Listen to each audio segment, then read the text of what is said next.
इकडे लक्ष द्या. आता पुढचं जे बघायचं आहे एम्पियरचे ऍप्लिकेशन्स बघायचे आपल्याला 2-3. काय बघायचे आपल्याला? एम्पियरचे ऍप्लिकेशन. जसं बायो-सॅवर्ट लॉचे ऍप्लिकेशन बघितलं होतं. बायो-सॅवर्ट लॉ मध्ये मी तेच केलं होतं. Long straight current, long straight wire काय करतं? करंट कॅरी करतं. Okay, long straight wire current carrying किंवा carrying current. Okay, carrying current. आता या ठिकाणी त्याचं काय करायचं आपल्याला? मॅग्नेटिक फील्ड काढायचं आहे. बायो-सॅवर्ट लॉ मध्ये पण इन्फायनाइट लॉंग वायर घेतली होती, त्याच्या शेजारी मॅग्नेटिक फील्ड काढला होता. आपल्याला तोच फॉर्म्युला इथं पण यायला पाहिजे. मग दोघांमध्ये काय असतं? दोघांचं जे सोपं आहे ते अप्लाय करायचं आपल्याला, असं म्हणणं आहे यांचं. ओके, सो आता या ठिकाणी बघा, एक लॉंग इन्फायनाइट कंडक्टर घेतला, वायर घेतलं, काय केलं? त्याच्यातून करंट पास केला. त्याच्या शेजारी एक पॉइंट पी घेतला. बट हे पॉइंट पी याच्या शेजारी मॅग्नेटिक फील्ड हे कोण दाखवत रे? हे राईट हँड थंब रूल. हे कुठल्या डायरेक्शनला आहे? हे पलीकडल्या डायरेक्शनला. म्हणजे इथे काय लिहा, असं करू का? क्रॉस. क्रॉस म्हणजे कुठल्या साईडला आहे? पलीकडल्या डायरेक्शनला. इथे काय घेतलं? एक स्मॉल डीएल पण घेतलाय. हे काय आहे? बी बार, मॅग्नेटिक फील्डचं डायरेक्शन आहे. हे दोघं कसे? फार छान आहेत. नाही, पॅरलल आहे. याचा जो एरिया वेक्टर आहे आणि याचं जे बी आहे हे दोघे एकमेकाला कसे? पॅरलल. सो इथं जर बघितलं, इथेही स्मॉल डीएल आहे, बट हे जे आहे याच्यात टिंब आहे, म्हणजे कुठल्या डायरेक्शनला आहे? तुमच्या थोबाडाच्या डायरेक्शनला आहे. हे कुठं आहे? इथं काय? इथं बी स्मॉल डीएल आहे. मग इथं काय घ्यायचं आहे आपल्याला? परत मॅग्नेटिक फील्ड घ्यायचं आहे. अरे बायो-सॅवर्ट लॉने काय सांगितलं? वायरचा तुकडा घ्या. याने काय सांगितलं? मॅग्नेटिक फील्डचा तुकडा घ्या. इथं काय घेतलं आपण? इथं जे आहे ते डीएल बी बार, हे जे डिस्टन्स आहे फ्रॉम द वायर किती आहे? आर इतकं डिस्टन्स आहे. Bye ampere law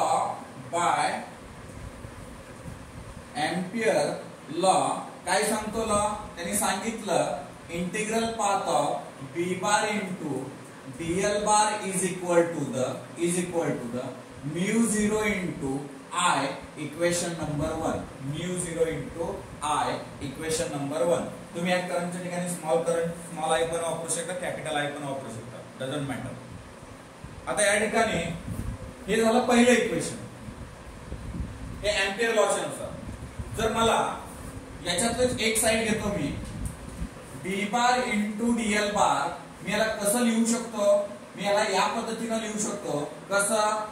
integration of B DL cos theta. कसं लिहिलं मी? Integration of B DL cos theta या पद्धतीने लिहिलं. बाबांनो, इथं जर बघायला गेलं कॉस थिटा, थिटा हे अँगल कुणामधला आहे? बी आणि डीएल मधला आहे. थिटा हे अँगल कुणामधला आहे? बी आणि डीएल मधला आहे. कुठं आहे? इथं डीएल आहे. बी कुठं आहे? इथं. समजा हे डीएल आहे, हे बी चं डायरेक्शन आहे. दोघेही एकमेकाला कसे आहेत? पॅरलल आहे. यांच्यामधला अँगल किती आहे? Theta equal to 0. कॉस 0 किती असतं रे बाबांनो? 1. म्हणून इथं कॉस ची व्हॅल्यू काय घेतली आपण? 1. So integral path of B DL आलं फक्त. काय आलं? B DL. कॉस थिटा ची व्हॅल्यू किती घेतली आपण? 1. सो देन बी कॉन्स्टंट आहे. So integration of B into DL. But we know, परत आपल्याला काय माहितीये की हे जे इंटिग्रल आहे, हे जे इंटिग्रेशन आहे, इंटिग्रल पाथ ऑफ डीएल, हे किती आहे? हे इथं जोडलं, हे सगळे डीएल जोडले. एक तुकडा, एक तुकडा, एक तुकडा, हे सगळे सगळे सगळे सगळे असे जर गोल जोडलं आणि हे डीएल जर कम्प्लीट केलं आणि आपल्याला जरी टोटल मॅग्नेटिक फील्ड काढायचं आहे हे लॉंग इन्फायनाइटचं, तर आपल्याला इथं काय?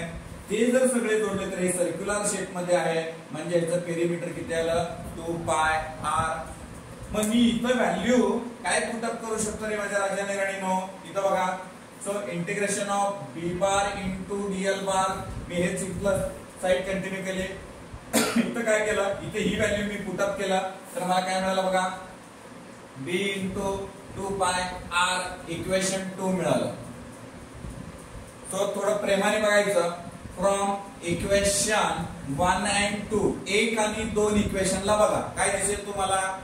LHS साइड काय आहे सेम आहे तर RHS साइड काय असते सेम असते म्हणून b 2 pi r equal to μ0 into I so therefore b equal to μ0 I upon 2 pi r सध्या तुम्ही याच्यामध्ये बायो सवेट लॉ मध्ये जाऊन बघायचं की हे तेच आहे का बायो सवेट लॉ मध्ये जाऊन बघा b ची value long straight current carrying conductor जर तिचा b ची value μ0 I upon 2 pi r हीच व्हॅल्यू त्या ठिकाणी मिळेल ही आपण पुन्हा यूज केला एम्पियर लॉ यूज करून काढलं आणि ते यूज करून काढलं तर आपण बायो सवेट लॉ मला वाटतं माझ्या वेळेनं दोघांपैकी कोणतं सिंपल वाटतंय बघा तुम्हाला माझ्या वेळेनं हे एम्पियर लॉ एकदम सिंपल आहे दुसऱ्या तिसऱ्या स्टेप मध्ये तुम्हाला काय मिळतं आन्सर मिळतं समजतंय तुम्हाला दोघांचं सेमच आहे मॅग्नेटिक फील्डच काढायचं आहे पण इथं आपण एम्पियर लॉ यूज करून आपण मॅग्नेटिक फील्ड काढलंय म्हणून याला आपण बोर्डामध्ये असं लिहू शकतो